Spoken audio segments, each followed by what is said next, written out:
Hi all, EyePlus training സൊല്യൂഷൻസിന്റെ പുതിയൊരു ക്ലാസ്സിലേക്ക് എല്ലാവർക്കും സ്വാഗതം.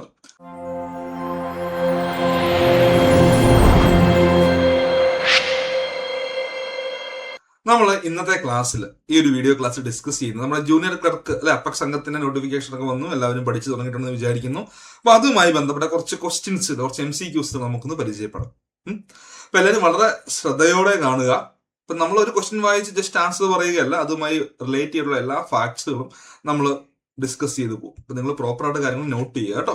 ഓക്കെ, ഞാൻ ഇന്ന് ഇവിടെ ഡിസ്കസ് ചെയ്ത് നമുക്ക് അറിയാമെങ്കിൽ ഈ ഒരു മൊഡ്യൂൾ ഏതാണ്, നമ്മുടെ ഡിസ്പ്യൂട്ട് മാനേജ്മെന്റ് ഇൻ കോപ്പറേറ്റീവ്സ്. ഓർത്ത് വെച്ചേക്കുക, ഡിസ്പ്യൂട്ട് മാനേജ്മെന്റ് ഇൻ കോപ്പറേറ്റീവ്സ് എന്ന് പറഞ്ഞ ഒരു മൊഡ്യൂൾ പഠിക്കാനുണ്ട്. അത് വളരെ വലിയൊരു മൊഡ്യൂൾ തന്നെയാണ്. അത്യാവശ്യം നമുക്ക് അറിയാവുന്ന ഒരു മൊഡ്യൂൾ, കാരണം CSEB ഒക്കെ എല്ലാവരും അത്യാവശ്യം നല്ല രീതിയിൽ പഠിച്ചിട്ടുള്ള ഒരു മൊഡ്യൂൾ തന്നെയാണ്. അല്ലെങ്കിൽ ആ മൊഡ്യൂളിൽ വരുന്ന കാര്യങ്ങൾ, തർക്കങ്ങളെ കുറിച്ച്, ഡിസ്പ്യൂട്ട്, ആർബിട്രേഷൻ അല്ലെ, കേസും കാര്യങ്ങളൊക്കെ, അതിന്റെ പ്രൊസീജിയർ, നടപടിക്രമങ്ങൾ. പിന്നെ നമുക്കറിയാം ഡിസ്പ്യൂട്ടുമായി ബന്ധപ്പെട്ട് പഠിക്കാനുള്ളതാണ്. നമ്മൾ കേസ് കൊടുത്താൽ, കേസ് ഫയൽ ചെയ്ത് കഴിഞ്ഞാൽ അതിന്മേൽ വിധി വരുമല്ലോ അല്ലെ. അപ്പൊ അവാർഡ് അത് എങ്ങനെയാണ് എൻഫോഴ്സ് ചെയ്യുക, എങ്ങനെയാണ് എക്സിക്യൂട്ട് ചെയ്യുക, അതിന്റെ നടപടിക്രമങ്ങൾ, പൈസ അല്ലെങ്കിൽ റിക്കവറി നടത്തുക എങ്ങനെയാണ്. ഓക്കെ, പിന്നെ ജപ്തി, അറ്റാച്ച്മെന്റ്, പ്രോപ്പർട്ടി അറ്റാച്ച് ചെയ്യുന്ന കാര്യങ്ങൾ, ആർബിട്രേഷൻ കോടതിയുടെ അധികാരങ്ങൾ, പിന്നെ അപ്പീൽ, റിവ്യൂ, റിവിഷൻ, അതായത് ട്രിബ്യൂണലിനെ കുറിച്ചാണ് പറയുക.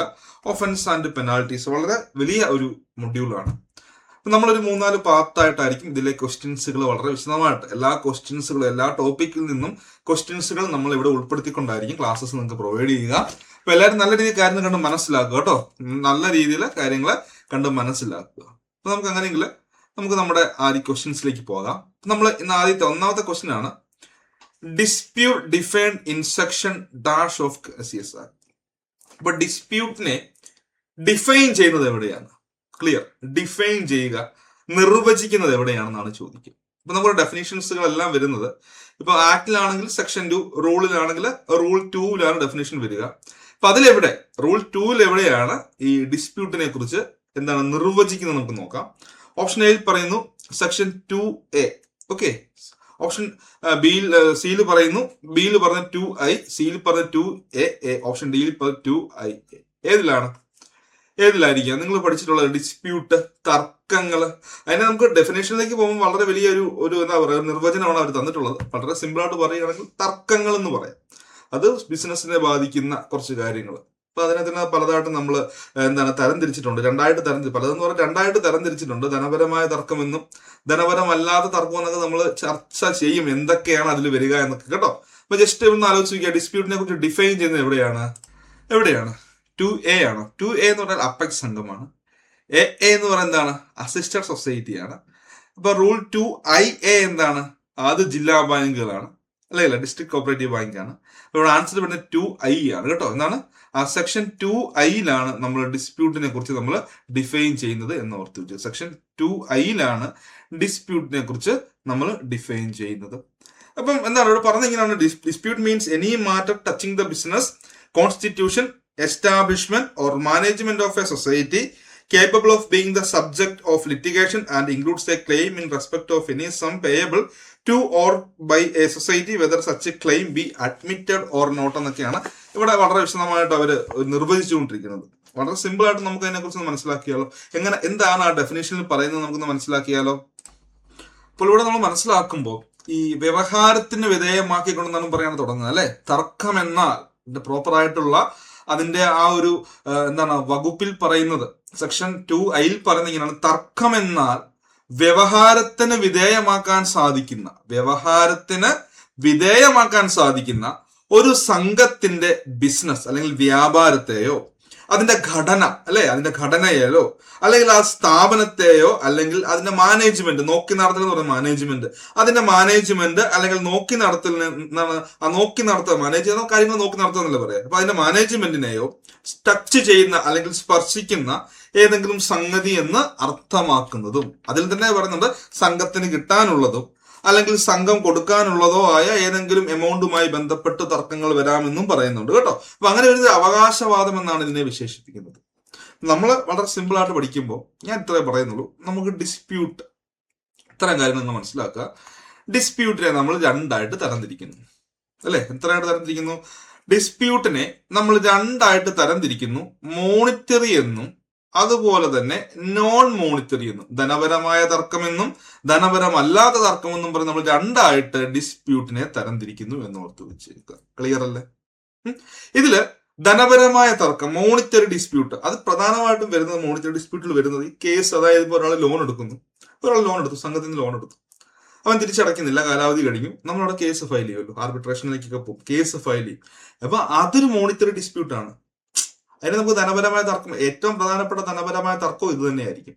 ഒരാൾ ലോൺ എടുക്കുന്നു, പൈസ അടയ്ക്കുന്നില്ല, അത് നമ്മൾ അങ്ങനെ ഡിസ്പ്യൂട്ടായിട്ട് തന്നെ കണക്കാക്കണം. പിന്നെ നമ്മൾ കേസും കാര്യങ്ങളൊക്കെ ഫയൽ ചെയ്യുന്നു. അപ്പൊ അതാണ് ധനപരമായ തർക്കം.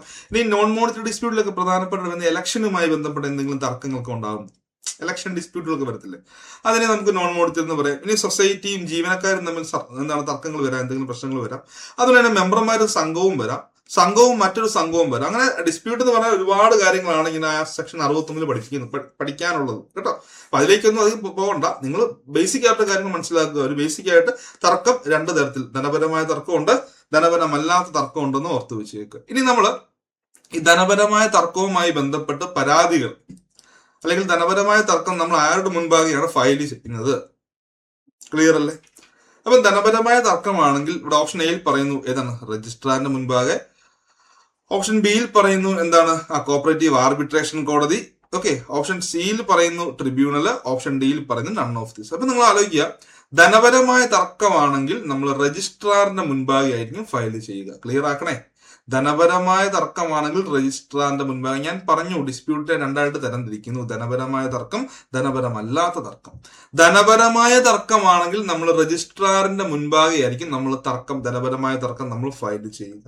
ധനപരമല്ലാത്ത തർക്കമാണെങ്കിൽ കോടതിയുണ്ട്, കോപ്പറേറ്റീവ് ആർബിട്രേഷൻ കോടതിയുണ്ട്. ക്ലിയർ? മനസ്സിലായി വിചാരിച്ചോട്ടെ. അപ്പം നോക്കിയേ, ധനപരമായ തർക്കമാണെങ്കിൽ രജിസ്ട്രാറിന്റെ മുൻപാകെ, ധനപരമല്ലാത്ത തർക്കമാണെങ്കിൽ കോപ്പറേറ്റീവ് ആർബിട്രേഷൻ കോടതിയുടെ മുൻപാകെ. അതിന് അടുത്ത ക്വസ്റ്റ്യൻ അത് തന്നെയാണ്. Non monetary dispute shall be referred to, ആരുടെ മുൻപാകെ ആയിരിക്കണം? ധനപരമല്ലാത്ത തർക്കവുമായി ബന്ധപ്പെട്ട പരാതികൾ ബോധിപ്പിക്കേണ്ടത്. ഓപ്ഷൻ എയിൽ പറയുന്നു രജിസ്ട്രാർ, ഓപ്ഷൻ ബിയിൽ പറഞ്ഞ കോപ്പറേറ്റീവ് ആർബിട്രേഷൻ കോടതി, ഓപ്ഷൻ സിയിൽ പറഞ്ഞ ട്രിബ്യൂണൽ, ഓപ്ഷൻ ഡിയിൽ പറഞ്ഞ നൺ ഓഫ് ദിസ്. രജിസ്ട്രാറിന്റെ മുൻപാകെ മോണിറ്ററി ഡിസ്പ്യൂട്ട്, കോപ്പറേറ്റീവ് ആർബിട്രേഷൻ കോടതിയുടെ മുൻപാകെ നോൺ മോണിറ്ററി ഡിസ്പ്യൂട്ട്, ട്രിബ്യൂണലിന്റെ മുൻപാകെ നമ്മൾ അപ്പീലുമായിട്ട് പോകും. ഓക്കെ, നമ്മൾ അപ്പീലുമായിട്ട് പോകുന്നെന്ന് വിചാരിക്കുക. അപ്പം ഓർത്തേ, ധനപരമായ തർക്കം രജിസ്ട്രാർ, ധനപരമല്ലാത്ത തർക്കം കോടതി, കോപ്പറേറ്റീവ് ആർബിട്രേഷൻ കോടതി എന്ന് ഓർത്ത് വെച്ചേക്കും. ഇനി അടുത്ത ക്വസ്റ്റ്യൻ ഇതാണ്.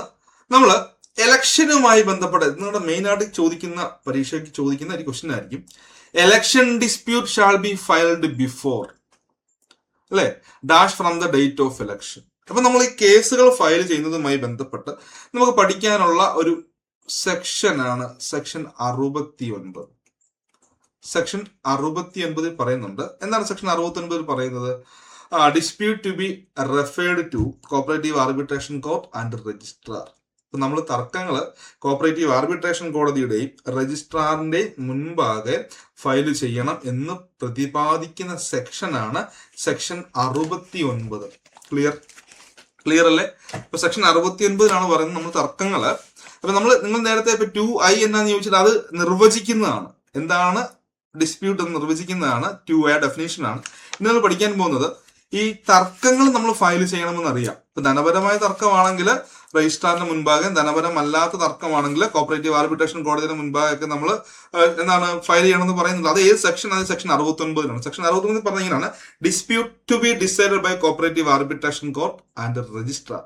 തർക്കത്തിൽ തീരുമാനമെടുക്കേണ്ടത് കോപ്പറേറ്റീവ് ആർബിട്രേഷൻ കോടതിയും അതുപോലെ രജിസ്ട്രാറുമാണ്. കാരണം നമുക്കവിടെ കേസസ് ആക്ട് ചാപ്റ്റർ 9 പഠിക്കേണ്ടത് കേട്ടോ. നമുക്ക് ടോട്ടല് ആക്ടിൽ 16 ചാപ്റ്ററിലും റൂളിൽ 15 ചാപ്റ്ററുമാണ്. കേസസ് ആക്ടിൽ 16 ചാപ്റ്റർ, 110 സെക്ഷനെ നമ്മൾ 16 ചാപ്റ്ററുകളായിട്ടാണ് പഠിക്കുന്നത്. 201 റൂളിനെ നമ്മൾ 15 ചാപ്റ്റർ അല്ലെ 15 അധ്യായങ്ങളിലായിട്ടാണ് പഠിക്കുക.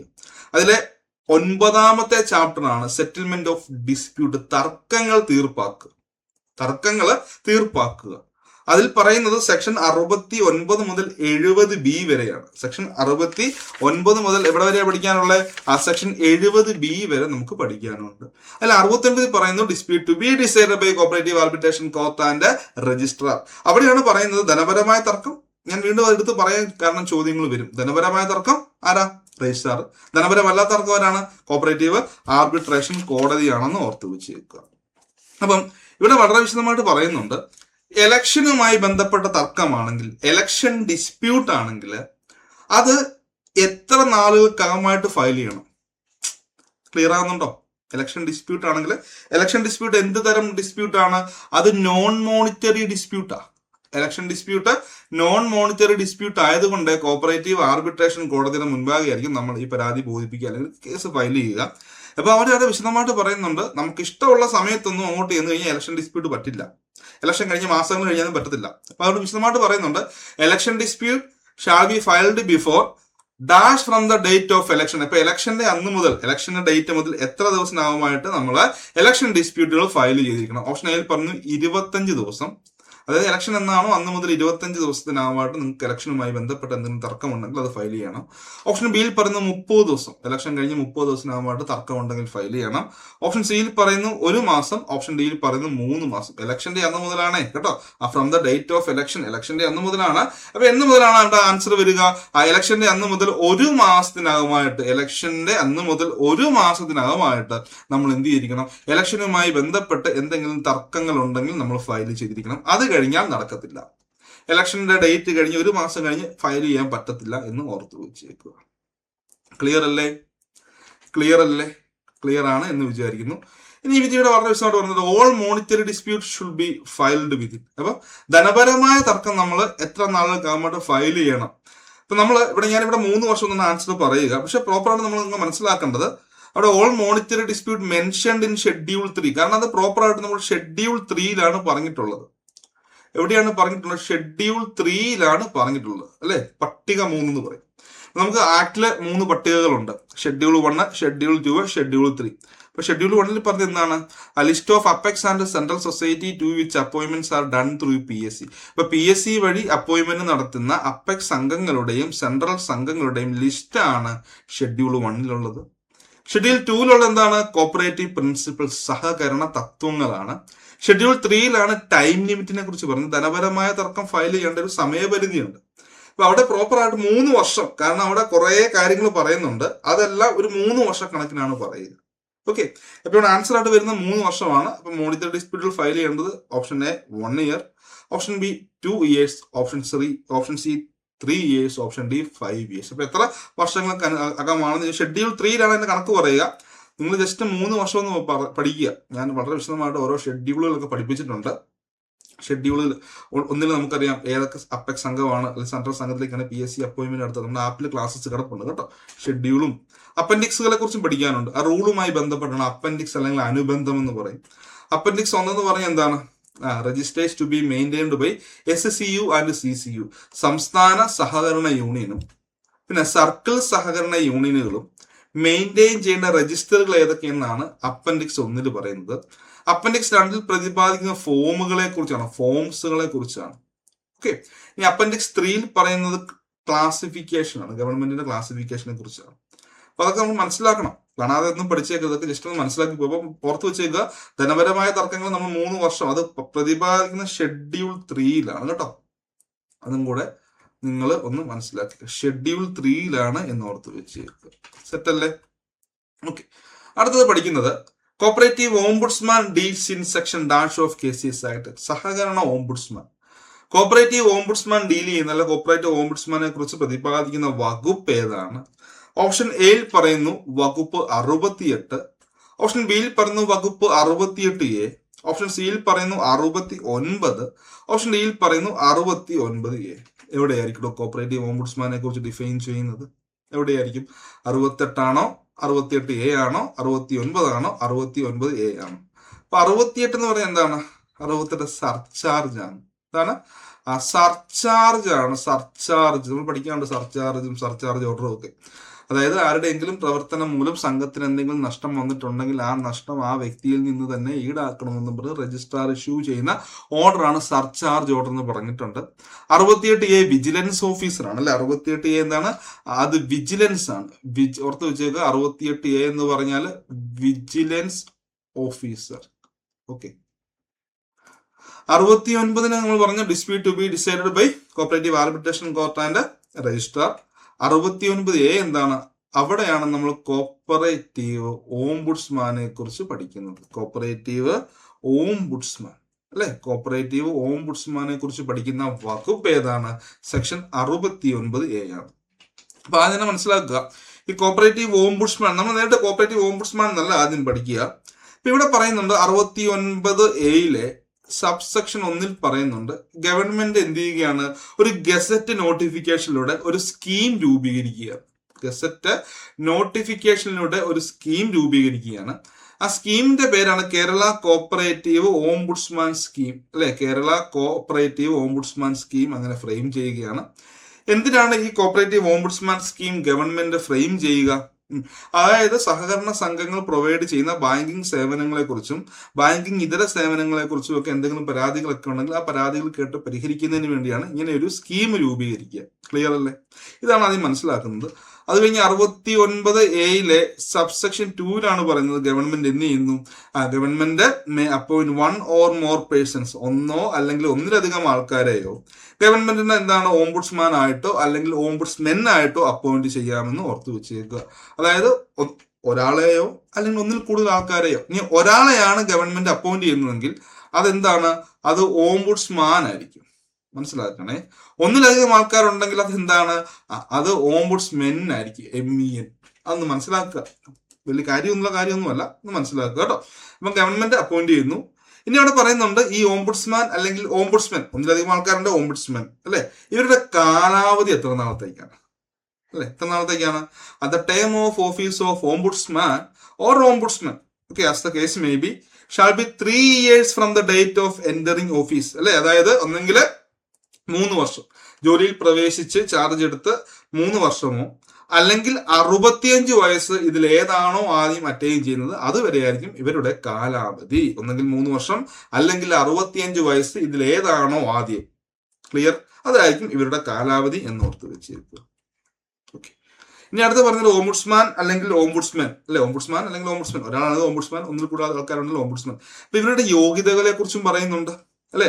ഇവിടെ പറഞ്ഞ എങ്ങനെയാണ്, shall be a person or persons having minimum of 10 years of bar practice, കുറഞ്ഞത് 10 വർഷമെങ്കിലും എന്താണ് ബാർ പ്രാക്ടീസും അതോടൊപ്പം തന്നെ എന്താണ് experience and expertise in banking or cooperative field. ഇവ രണ്ടും ഉള്ള ആൾക്കാരെ ആയിരിക്കും ഇവിടെ ഓംബുഡ്സ്മാൻ ആയിട്ട് നമ്മൾ അപ്പോയിന്റ് ചെയ്യുക എന്ന് ഓർത്ത് വെച്ചേക്കുക, ഗവൺമെന്റ് അപ്പോയിന്റ് ചെയ്യുന്നത്.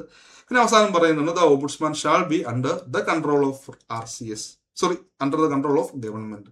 ഓംബുഡ്സ്മാൻ ആരുടെ നിയന്ത്രണത്തിലാണ്? ഗവൺമെന്റിന്റെ നിയന്ത്രണത്തിലായിരിക്കും എന്ന് ഓർത്ത് വെച്ചേക്കുക. ക്ലിയർ അല്ലേ? ഓംബുഡ്സ്മാൻ ആരുടെ നിയന്ത്രണത്തിലാണ്? ആ ഗവൺമെന്റിന്റെ നിയന്ത്രണത്തിലായിരിക്കും എന്നും കൂടെ ഓർത്ത് വെച്ചേക്കുക. ഓക്കെ. അടുത്ത ക്വസ്റ്റ്യൻ ആണ്, the cooperative arbitration court on receipt of reference of A dispute under subsection 1 of section 69. അപ്പൊ ഇവിടെ കോപ്പറേറ്റീവ് ആർബിട്രേഷൻ കോടതി ഒരു ഡിസ്പ്യൂട്ടുമായി ബന്ധപ്പെട്ട് ഒരു എന്താ പറയുക റെഫറൻസ് കിട്ടിക്കഴിഞ്ഞാൽ, ഒരു പരാതി കിട്ടിക്കഴിഞ്ഞാൽ ഏത് പ്രകാരം? സെക്ഷൻ 69 സബ്സെക്ഷൻ 1 പ്രകാരം അല്ലെ, under subsection 1 of section 69. Section 69 ഉപവകുപ്പ് 1 പ്രകാരം കോപ്പറേറ്റീവ് ആർബിട്രേഷൻ കോടതിയുടെ മുൻപാകെ ഒരു പരാതി കിട്ടിക്കഴിഞ്ഞാൽ ആ പരാതി കിട്ടി എത്ര നാളുകൾക്കകമായിട്ട് അതിന്മേൽ വിധി എന്ത് ചെയ്യണം? ആ വിധി പാസ്സാക്കണം അല്ലെങ്കിൽ അവാർഡ് പാസ്സാക്കണം, വിധി പ്രഖ്യാപിക്കണം എന്നാണ് ഉത്തരം. ക്ലിയർ? മനസ്സിലാകുന്നുണ്ടോ? അതായത് കോപ്പറേറ്റീവ് ആർബിട്രേഷൻ കോടതിയുടെ മുൻപാകെ നമ്മളൊരു നോൺ മോണിറ്ററി ഡിസ്പ്യൂട്ട് ഫയൽ ചെയ്യുന്നു. അങ്ങനെ ഒരു നോൺ മോണിറ്ററി ഡിസ്പ്യൂട്ട് സ്വീകരിച്ചു കഴിഞ്ഞാൽ അല്ലെ, കോപ്പറേറ്റീവ് ആർബിട്രേഷൻ കോടതി അങ്ങനെ ഒരു നോൺ മോണിറ്ററി ഡിസ്പ്യൂട്ട് സ്വീകരിച്ചു കഴിഞ്ഞാൽ അത് സ്വീകരിച്ച് എത്ര നാളുകൾക്കകമായിട്ട് വിധി പ്രഖ്യാപിക്കണം അല്ലെങ്കിൽ അവാർഡ് പാസ്സാക്കണം എന്നാണ് ചോദ്യം. ഓപ്ഷൻ എയിൽ പറയുന്നു 30 ദിവസം അല്ലെ, ഓപ്ഷൻ ബിയിൽ പറയുന്നു 60 ദിവസം, ഓപ്ഷൻ സിയിൽ പറയുന്നു 1 വർഷം, ഓപ്ഷൻ ഡിയിൽ പറയുന്നു 12 മാസം. ഇത് അവാർഡിനെ കുറിച്ചാണ്, വിധിയെ കുറിച്ചാണ്. ഇതിനെ കുറിച്ചാണ് അവാർഡ് അല്ലെങ്കിൽ നമുക്ക് പറയാം വിധി. ഇപ്പൊ 69 പ്രകാരമാണ് കേസ് ഫയൽ ചെയ്യുക. ഇപ്പൊ വിധി പ്രഖ്യാപിക്കുന്ന ഏത് വകുപ്പ് പ്രകാരമാണ്? അത് സെക്ഷൻ 70 പ്രകാരമാണ്. സെക്ഷൻ 70 പ്രകാരമായിരിക്കും അവിടെ വിധി പ്രഖ്യാപിക്കുന്നത് എന്നോർത്ത് വെച്ച്. അപ്പൊ കോപ്പറേറ്റീവ് ആർബിട്രേഷൻ കോടതിന് മുൻപാകെ സെക്ഷൻ 69 പ്രകാരം നമ്മൾ ഒരു കേസ് ഫയൽ ചെയ്യുന്നു. എന്താണ്? നോൺ മോണിറ്ററി ഡിസ്പ്യൂട്ട് ഫയൽ ചെയ്ത് എത്ര നാളുകൾക്കകമായിട്ട് വിധി പ്രഖ്യാപിക്കണം എന്ന് ചോദിച്ചാൽ ഓപ്ഷൻ എ 30 ദിവസം, ഓപ്ഷൻ ബി 60 ദിവസം, ഓപ്ഷൻ സി 1 വർഷം, ഓപ്ഷൻ ഡി 12 മാസം. ആൻസർ ഏതാണ് വരിക? 1 year ആണ് വരിക. ഓക്കെ, ഏതാണ് വരിക? 1 year ആണ് വരിക എന്ന് ഓർത്ത് വെച്ചേക്കുക. അപ്പൊ നിങ്ങളത് മനസ്സിലാക്കണം. ഇത് വളരെ പ്രധാനപ്പെട്ടാണ് നിങ്ങൾ മനസ്സിലാക്കണം. പറയുന്ന സെക്ഷൻ 70 ആണ്. അപ്പൊ അങ്ങനെ ഒരു കേസ് കോടതിയുടെ മുൻപാകെ വരുന്നു. 1 ഇയറിനകമായിട്ട് എന്ത് ചെയ്തിരിക്കണം? കോടതി അതിന്മേൽ വിധി പ്രഖ്യാപിക്കണം. ഇനി നമ്മൾ മനസ്സിലാക്കേണ്ട കാര്യം, ഇപ്പൊ കോപ്പറേറ്റീവ് ആർബിട്രേഷൻ കോടതിക്ക് ആവശ്യമെന്ന് തോന്നുകയാണെങ്കിൽ ഇന്റർലോക്യൂട്ടറി ഓർഡറുകൾ പാസ്സാക്കാമെന്നുണ്ട് കേട്ടോ. ഇപ്പൊ 1 വർഷത്തിനകമായിട്ടാണ് വിധി പ്രഖ്യാപിക്കുന്നത്. ആദ്യം തന്നെ വേണമെങ്കിൽ ഒരു ഇടക്കാല ഉത്തരവുകൾ പാസ്സാക്കാനുള്ള അധികാരം കോടതിക്കുണ്ട് എന്ന് ഓർത്ത് വെച്ച്. കോടതി മീൻസ് കോപ്പറേറ്റീവ് ആർബിട്രേഷൻ കോർട്ട്. ഇനി നമ്മൾ മനസ്സിലാക്കേണ്ട കാര്യം, ഈ കോപ്പറേറ്റീവ് ആർബിട്രേഷൻ കോടതിയെ കുറിച്ച് ഡിഫൈൻ ചെയ്യുന്നതല്ല, ഡീൽ ചെയ്യുന്നത് ഏത് സെക്ഷൻ ആണെന്ന് ചോദിച്ചാൽ section 70A clear? Section 70A cooperative arbitration കോടതിയെ കുറിച്ച് പ്രതിപാദിക്കുന്നത്. അപ്പൊ അവിടെ വളരെ വിശദമായിട്ട് പറയുന്നുണ്ട്, ഈ കോടതികളെ കോൺസ്റ്റിറ്റ്യൂട്ട് ചെയ്യുന്ന ആവശ്യമുള്ളിടത്തോളം കോപ്പറേറ്റീവ് ആർബിട്രേഷൻ കോടതികളെ രൂപീകരിക്കുന്നത് ആരാന്ന് ചോദിച്ചാൽ അത് ഗവൺമെന്റ് ആണ് എന്ന് ഓർത്ത് വെച്ചേക്കുക. ഇപ്പൊ കോടതികളെ കോൺസ്റ്റിറ്റ്യൂട്ട് ചെയ്യുന്നത് ഗവൺമെന്റ് ആണ് എന്ന് ഓർത്ത് വെച്ചേക്കുക. കോടതി ഇരിക്കുന്ന ഉദ്യോഗസ്ഥന്റെ പേര് പ്രിസൈഡിംഗ് ഓഫീസർ ആയിരിക്കും. ആരായിരിക്കും? പ്രിസൈഡിംഗ് ഓഫീസർ ആയിരിക്കും. ക്ലിയർ അല്ലേ? അപ്പൊ ഈ presiding officer, the presiding officer of the arbitration court. അപ്പൊ ഈ ആർബിട്രേഷൻ കോടതിയിലെ പ്രിസൈഡിംഗ് ഓഫീസറിന്റെ യോഗ്യതയെ കുറിച്ച് പറയുന്നുണ്ട്. ഞാനാണ് പറയുക, the presiding officer of the arbitration court shall be an officer of and above the rank of A munsif magistrate of the judicial service. അപ്പം എന്താണ് മുൻസിഫ് magistrate, judicial സർവീസിന് മുൻസിഫ് മജിസ്ട്രേറ്റിന്റെ റാങ്കോ അല്ലെങ്കിൽ അതിൽ ഉയർന്ന റാങ്കോ ഉള്ള വ്യക്തിയായിരിക്കണം ആരെന്ന് പറയുന്നത് പ്രിസൈഡിംഗ് ഓഫീസർ എന്ന് പറയുന്നത് ഓർത്ത് വെച്ചേക്കുക. ക്ലിയർ അല്ലേ? ഓക്കെ അല്ലേ? അപ്പൊ നിങ്ങൾ അത് മനസ്സിലാക്കണം. വളരെ പ്രധാനപ്പെട്ട ഒരു പോയിന്റ് തന്നെയാണ് കേട്ടോ. ഇനി മറ്റൊരു കാര്യം ഞാൻ ചോദിച്ചോട്ടെ, രജിസ്ട്രാറിന്റെ മുൻപാകെ നമ്മളൊരു മോണിറ്ററി ഡിസ്പ്യൂട്ട് ഫയൽ ചെയ്യുന്നു അല്ലെ? ആ രജിസ്ട്രാറിന്റെ മുൻപാകെ നമ്മൾ ഒരു മോണിറ്ററി ഡിസ്പ്യൂട്ട് ഫയൽ ചെയ്യുന്നു. രജിസ്ട്രാറിനോട് എത്ര സമയമുണ്ട് അതിന്മേൽ? രജിസ്ട്രാർ ഒരിക്കലും വിധി പറയുക എന്നല്ല, ഓർഡർ അല്ലെങ്കിൽ എന്താ പറയുക, ഡിസിഷൻ എന്നൊക്കെയാണ് പറയുക. കോടതിയുടെയാണ് വിധി എന്ന് പറയുന്നത്. അതൊന്ന് ജസ്റ്റ് മനസ്സിലാക്കിയാൽ മതി. ആർബിട്രേറ്ററിന്റെ അവാർഡ് എന്നാ പറയുക. അത് ഞാൻ പറയാം, ആരാണ് ആർബിട്രേറ്റർ എന്ന് ഞാൻ പറഞ്ഞുതരാം. അതിന് മുമ്പായിട്ട് രജിസ്ട്രാറിന്റെ മുൻപാകെ ഒരു കേസ് ഫയൽ ചെയ്താലും രജിസ്ട്രാറും 1 വർഷത്തിനകമായിട്ട് അതിന്മേൽ എന്താണ് ഓർഡർ ഇഷ്യൂ ചെയ്യണം അല്ലെങ്കിൽ ഡിസിഷൻ പറയണം കേട്ടോ. അപ്പം ഈ ധനപരമായ തർക്കമാണെങ്കിൽ രജിസ്ട്രാറിന്റെ മുൻപാകെ, ധനപരമല്ലാത്ത തർക്കമാണെങ്കിൽ കോപ്പറേറ്റീവ് ആർബിട്രേഷൻ കോടതിയുടെ മുൻപാകെ ഫയൽ ചെയ്യുമെന്ന് നമ്മൾ പഠിച്ചല്ലോ. നിങ്ങൾക്ക് സംശയമില്ല എന്ന് വിചാരിക്കുന്നു.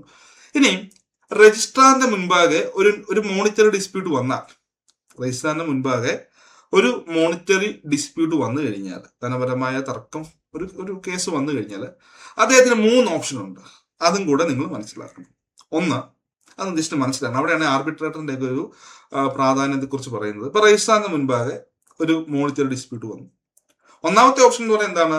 Elect to decide the dispute himself. അദ്ദേഹത്തിന് സ്വന്തമായിട്ട്, ഞാൻ രജിസ്ട്രാർ ആണെന്ന് വിചാരിക്കും, എന്റെ മുൻപാകെ ഒരു ധനപരമായ തർക്കം വന്നു.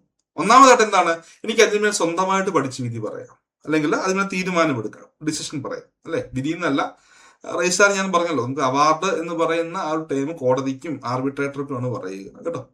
അപ്പൊ രജിസ്ട്രാറിന് മുൻപേ വന്നു. എന്താണ് ഒന്നാമത്തെ option? Elect to decide the dispute himself. എനിക്ക് സ്വന്തമായിട്ട് ഇതിന്മേൽ തീരുമാനമെടുക്കാം, പഠിച്ച് തീരുമാനമെടുക്കാം, ഞാൻ രജിസ്ട്രാറാണ്. ഓപ്ഷൻ നമ്പർ 2 എന്ന് പറഞ്ഞാൽ transfer it for disposal to any person who has been invested by the government with powers in that behalf. അതായത് ഗവൺമെന്റ് ആരെയെങ്കിലുമൊക്കെ, ഗവൺമെന്റ് അധികാരങ്ങൾ നൽകിക്കൊണ്ട് തർക്കത്തിൽ തീരുമാനമെടുക്കാൻ ആരെയെങ്കിലുമൊക്കെ അപ്പോയിന്റ് ചെയ്തിട്ടുണ്ടെങ്കിൽ അദ്ദേഹത്തിലേക്ക് എനിക്ക് കൈമാറി കൊടുക്കാം.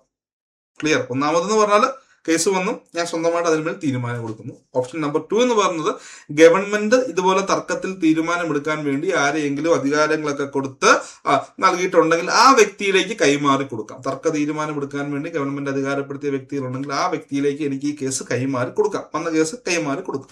ഓപ്ഷൻ നമ്പർ 3, എനിക്ക് ഒരു എന്റെ സബോർഡിനേറ്റ് ഓഫീസറിനെ ആർബിട്രേറ്ററായിട്ട് അപ്പോയിന്റ് ചെയ്തുകൊണ്ട് ആ കേസ് ആർബിട്രേറ്റർക്ക് കൈമാറി കൊടുക്കാം.